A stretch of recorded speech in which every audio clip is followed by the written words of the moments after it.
Assalamualaikum warahmatullahi wabarakatuh. Salam sejahtera untuk kita semua. Perkenalkan, nama saya Alvin Claudio Flopinius, dosen tetap Universitas Amikom Yogyakarta dengan nomor induk dosen nasional 0508109302. Video ini merupakan pernyataan diri dosen PDD UKT PT dalam unjuk kerja Tridharma Perguruan Tinggi dalam bidang pengajaran.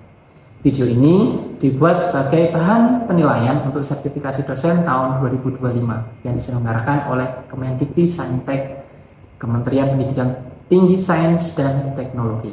Untuk itu, pada kesempatan ini saya akan menyampaikan salah satu mata kuliah bidang keahlian saya, yaitu User Interface dan User Experience Design, dengan beban studi praktikum 2 SKS. Pada perkuliahan ini diperuntukkan untuk mahasiswa semester 4. Mata kuliah UI Design itu sendiri akan membahas tentang dasar-dasar perancangan UI dan pengembangan produk digital berfokus pada pengguna. Mahasiswa akan mempelajari berbagai aspek UI dan UX. Pada perkuliahan ini akan membekali mahasiswa informatika berpikir secara analitis, logis, dan problem solving dalam pengembangan sistem informasi berbasis web apps yang dapat diterapkan di dunia industri.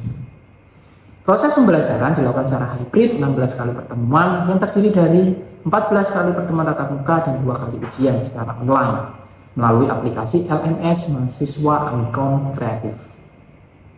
Bahan ajar yang saya gunakan yaitu buku dan jurnal hasil penelitian saya yang telah diterbitkan yang dapat diakses di laman waskita.amikom.ac.id. Untuk metode pembelajaran yang dilakukan adalah ceramah, kuis, simulasi atau praktek, dan pembelajaran berbasis masalah.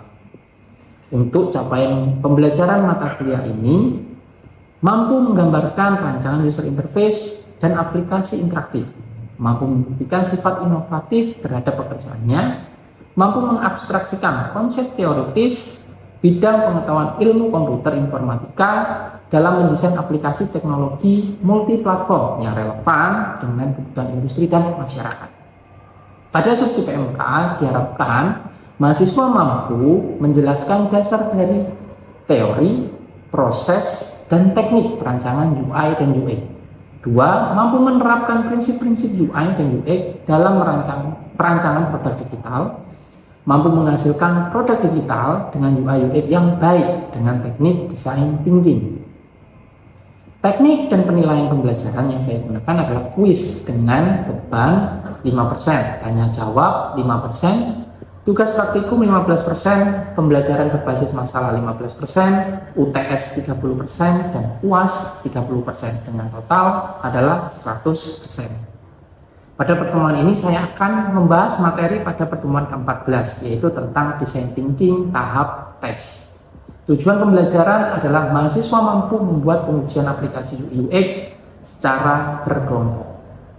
Untuk media pembelajaran yang saya gunakan adalah platform Maze.io, yaitu pengujian kegunaan. Aspek pembelajaran yang saya gunakan adalah DIA, Delivery Interaction dan Assessment. Untuk mengetahui bagaimana penerapan pembelajaran saya, silakan dan selamat menyaksikan.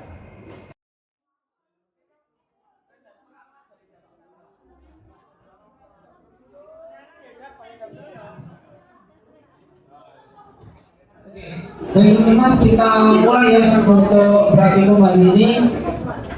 Assalamualaikum warahmatullahi wabarakatuh. Ya, selamat pagi, salam sejahtera kita semua. Sebelum kita mulai, kita berdoa untuk percaya dan keyakinan masing-masing agar dengan kelancaran dalam proses belajar mengajar kita di siang hari ini. Berdoa dipersilakan.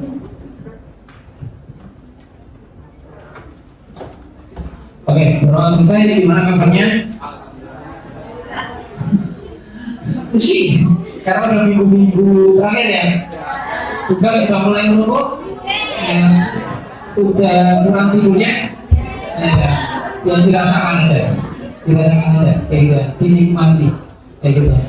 Itu oke, lanjutkan proses desain thinking di tahap 5, yaitu tes.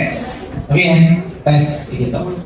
Ini adalah tahap terakhir yang akan teman-teman lakukan nantinya secara praktikum dan juga tugas. Itu tangan lah,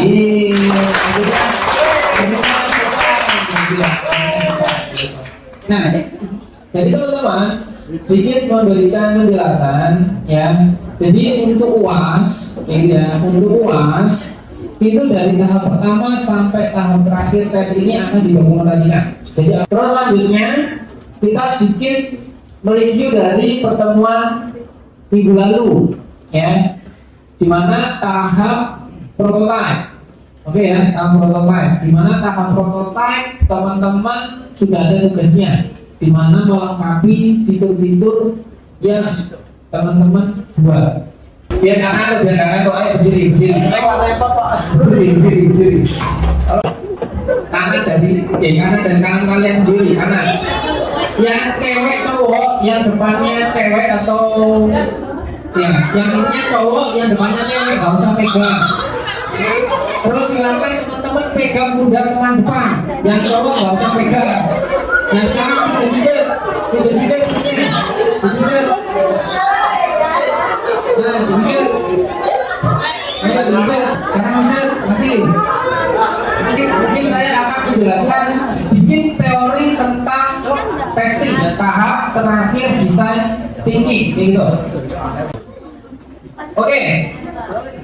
Tujuan pembelajaran hari ini teman-teman di tahap tes ini itu yang pertama adalah mahasiswa bisa memahami konsep dasar testing pada proses desain thinking. Terus selanjutnya merancang skenario. Jadi nanti kita juga akan menerapkan atau mempraktekkan bagaimana cara membuat skenario.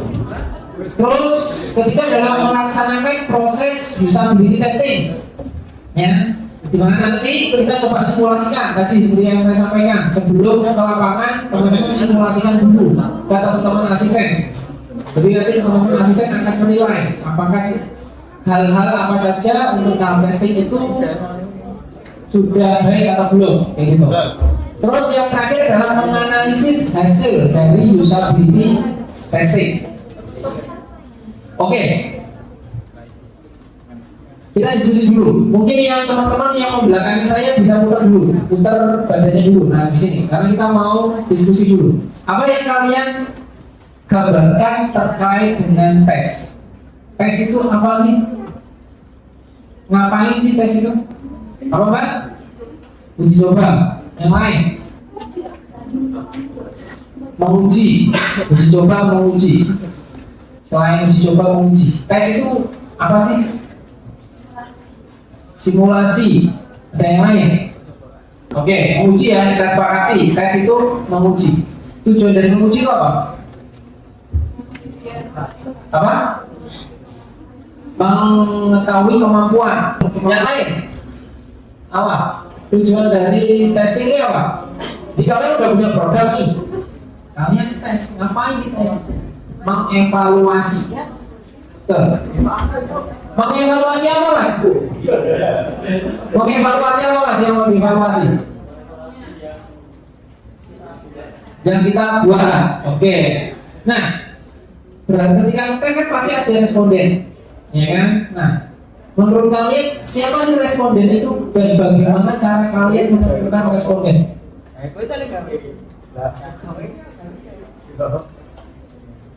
Kan menguji nih, ya kan? Pasti kan ada respondennya. Nah, pertanyaannya, bagaimana cara kita itu bisa menentukan responden kita? Nah, aku tadi ada mendengarkan sesuatu hal yang agak benar tadi. Oh, dari permasalahan yang mau dicari, betul.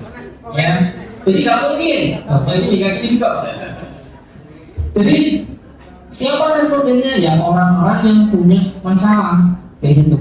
Jangan sampai ini teman-teman bikin produk untuk anak TK, tapi yang nyoba adalah teman-teman kalian mahasiswa. Menurut kalian hasilnya itu sesuai nggak? Enggak, gitu. Kenapa nggak sesuai? Apa, Mas? Karena targetnya PK. Nggak sesuai dengan yang kita miliki. Berarti clear ya, jelas ya. Jadi testing ya, dipastikan adalah respondennya itu adalah orang-orang yang memiliki masalah ataupun produk kalian itu yang memecahkan masalah orang tertentu. Selanjutnya, kalau misalkan kita ngomong secara teorinya, testing tadi benar. Bahwasanya testing adalah mengevaluasi. Ya, tujuan mengevaluasi ini apa? Untuk mengidentifikasi, tahu masalah dari produk yang kita bangun itu apa. Paham ya, ya? Terus selanjutnya, untuk melakukan testing teman-teman, itu ada metodenya. Metodenya adalah usability testing, gitu. Ya, dimana metode usability testing ini ya digunakan untuk mengevaluasi antar muka, gitu. Bisa web, bisa mobile, gitu. Ya. Terus selanjutnya fokus utama dari melakukan usability testing itu apa? Untuk menilai efektivitas, efisiensi, ya. Terus apa lagi? Kepuasan pengguna. Sehingga kita tahu, oh enak enggak ya, kayak gitu. Sehingga sebelum produk kalian itu berbentuk MVP yang siap akan dipasarkan, ya, orang itu atau produk kita itu udah siap, kayak gitu, ya. Jangan sampai tidak diuji langsung ditaruh di pasar. Ternyata pasar tidak menerima. Kalau pasar tidak menerima, produknya gimana? Nggak laku, matilah, kayak gitu. Ya kan? Gitu. Nah, itu yang harus teman-teman lakukan, ya. Fokus utama dalam penilaian usability testing. Nah, sekarang kemarin di pertemuan 7, ya, teman-teman sudah menggunakan Maze, ya, dimana secara individu, kayak gitu ya. Nah, menurut teman-teman, jenis tes yang kalian lakukan menggunakan Maze itu termasuk jenis usability apa? Usability testing apa? Kalau misalkan saya lihat di sini ya penjelasannya, itu ada dua tipe. Yang pertama adalah moderate sama unmoderate, ya. Terus ada yang in person sama remote. Nah, kalau misalkan Maze itu masuk yang mana? Wow, udah depan ya ternyata. Maksudnya remote. Kenapa kok remote? Nah, saya tanya lagi. Kenapa remote? Kenapa kok masuknya remote? Karena bisa diakses di mana saja. Terus in person itu dilakukan secara apa? Secara tatap muka. Dimana misalkan mbaknya ini berdiri, mbak, silakan. Nah, ini saya punya aplikasi nih, mbak, tolong diuji. Nah, kita amati tuh apa gerak-gerik yang dilakukan. Itu in person tatap muka. Boleh duduk, mbak, terima kasih. Ya. Terus moderate sama unmoderate. Kalau moderate itu kita dampingi. Tadi in person itu tatap muka, terus kita dampingi. Tapi pendampingannya bukan terus membantu dia, enggak. Hanya mendampingi aja. Kita lihat gerak-geriknya. Ketika dia salah ya sudah salah aja, nggak perlu dibetulkan, kayak gitu. Ya. Tetapi sebelum melakukan ujian, teman-teman harus memberikan intro dulu. Apa sih yang ingin kalian lakukan? Apa sih tugas dari responden itu ngapain? Di pengujian itu mau ngapain? Tahapannya itu mau ngapain? Dijelaskan. Terus selanjutnya responden yang melakukan aktivitas itu sendiri dan kita hanya melihat, kayak gitu. Itu moderate. Kalau unmoderate tanpa perlu didampingi. Istilahnya kayak misalkan kita menggunakan Maze kemarin, kita nggak perlu menjelaskan tahapan-tahapan apa yang dilakukan, nggak perlu. Yang penting di situ kita udah memberikan deskripsinya, kayak gitu. Tetapi kita juga bisa menggunakan in person. Kita lihat kayak kita ataupun kita remote. Remote ini itu bukan terus ini ya, Kalian punya linknya, terus di-share, terus kalian diem. Gitu, enggak. Tetapi mungkin pakai media-media yang lain, yaitu entah itu Google Meet ataupun Zoom, video conference lainnya lah, kayak gitu. Tujuannya apa? Tujuannya adalah untuk kita tahu ketika responden itu melakukan aktivitas, permasalahan-permasalahannya itu di mana, kayak gitu. Misalkan contoh, kemarin di sih kita tahu tuh ada sukses rate-nya, benar ya? Drop off-nya berapa, miss click-nya berapa persen, rata-rata kecepatannya berapa persen, berapa second. Nah sekarang pertanyaannya, kalau misalkan kita hanya membagikan link ujinya, nyoh mas, nyoh. Terus kalian tinggal tanpa ada apa ya istilahnya pendampingan, baik itu secara remote atau in person ya. Tahu nggak kendala apa yang dihadapi oleh responden? Nggak tahu. Gitu. Selanjutnya komponen-komponen usability testing. Apa saja sih yang akan kalian lakukan? Kayak gitu. Ya, pertama tentukan pastinya nggak tentukan fitur yang mau diuji itu apa. Terus tentukan goalnya itu apa. Misalkan contoh goalnya adalah bagaimana mengukur tingkat kesuksesan fitur A, tahap A sampai B, misalkan. Itu teman-teman tentukan yang namanya skenario. Ya, misalkan contoh pembelian atau melakukan transaksi pembelian apa barang baju bekas misal pahal. Terus selanjutnya pertanyaan evaluatif. Nah ini yang perlu digarisbawahi teman-teman. Terkadang responden itu bias. Nah, biasanya kalau alur kita adalah mengerjakan atau menguji 4 fitur secara langsung, terus membuat pertanyaan evaluasi. Biasanya ya, sesuai dengan pengalaman saya melakukan riset, 2 kendala di awal itu dia tidak merasa ada kendala. Kenapa? Karena ditutupi oleh 2 aktivitas terakhir yang dia nggak punya kendala. Jadi bias akhirnya. Nah, solusinya gimana? Solusinya adalah 1 kali pengujian itu harus teman-teman beri pertanyaan. Kendalanya apa? Terus selanjutnya alat ukur kerja. Nah, alat ukur kerja itu ada yang task completion rate, time on task, error rate. Yang ini biasanya kita menggunakan MASI, ya kan?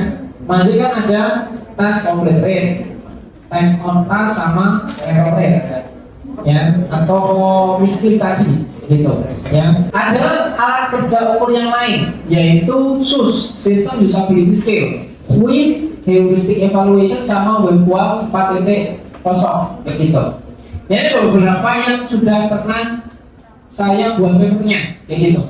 Jadi kenapa kalau saya bisa ngomong nanti kalau misalkan melakukan pengujian, setelah melakukan pengujian itu udah wajib mempertanyakan pertanyaan. Kalau enggak itu pasti bias. Jadi kalian bisa ini terkait dengan evaluasi usability testing aplikasi LMS Waskita. Menggunakan Waskita kan? Menggunakan gimana pengalamannya? Jelek. Nah, saya pun tahu di sini. Nah, dari sini kita tahu nih grade-nya itu grade F. F itu paling jelek, A itu paling bagus. Gitu. Selanjutnya apa yang kita lakukan? Kayak gitu ya. Nah, kita akan mulai untuk melakukan simulasi.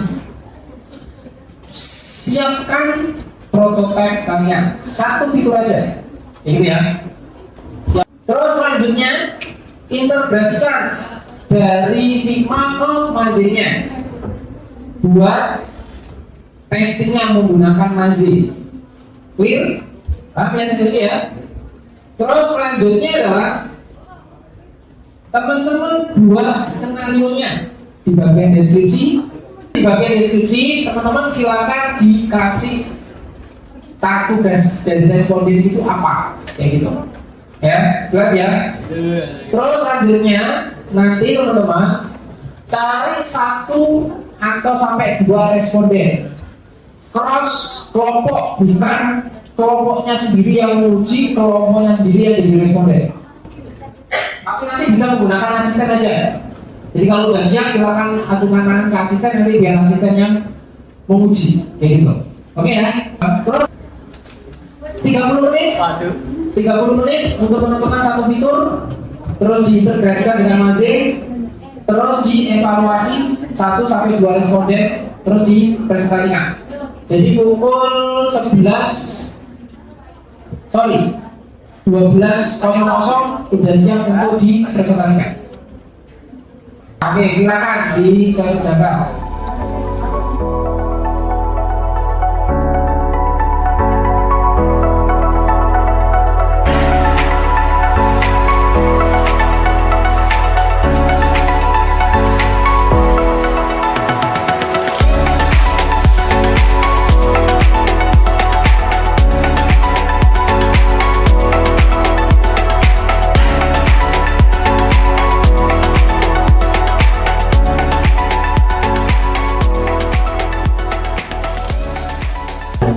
Ya, tepuk tangan ya untuk kelompok ini.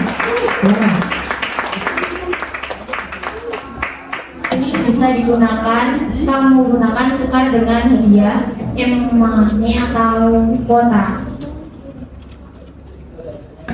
Di sini belum terjelaskan fitur sell trust apa. Nah, harusnya yang deskripsi adalah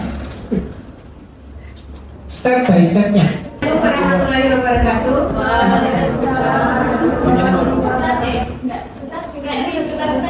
Mau buka Google Classroom, terus mau nambah catatan, terus kalender, nah itu makanya Bahasa Inggris ya. Tapi juga mungkin yang jadi respondennya nggak tahu apa yang diinginkan gitu. Jadi kalau misalkan teman-teman respondennya itu orang Indonesia aja, salah. Siap pembuatan prototype atau testing itu ditambahkan kuesioner. Enggak. Misalkan itu di bagian pertama, kenapa, kendalanya itu apa, kayak gitu.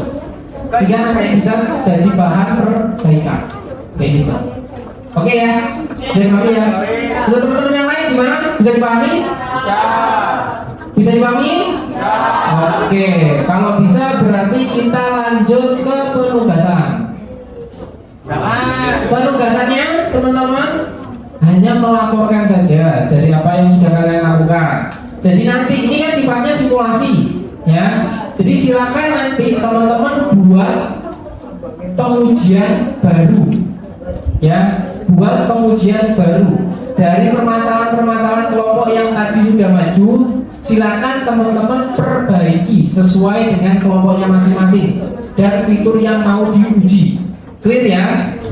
Terus cari 5 responden sesuai dengan orang yang membutuhkan. Jadi 5 responden ini tidak boleh umum ataupun bebas, tapi emang orang-orang yang punya permasalahan akan hal produk tersebut, ya, dari kami ya. Terus selanjutnya teman-teman tentukan fiturnya, ya, tentukan fiturnya, fitur-fitur apa saja yang mau diuji, clear ya. Terus selanjutnya buat tas skenario sama deskripsinya, mungkin di masih juga sudah tersedia. Terus teman-teman wajib melakukan ujian tadi ya, di mana hasil pengujian menggunakan masih.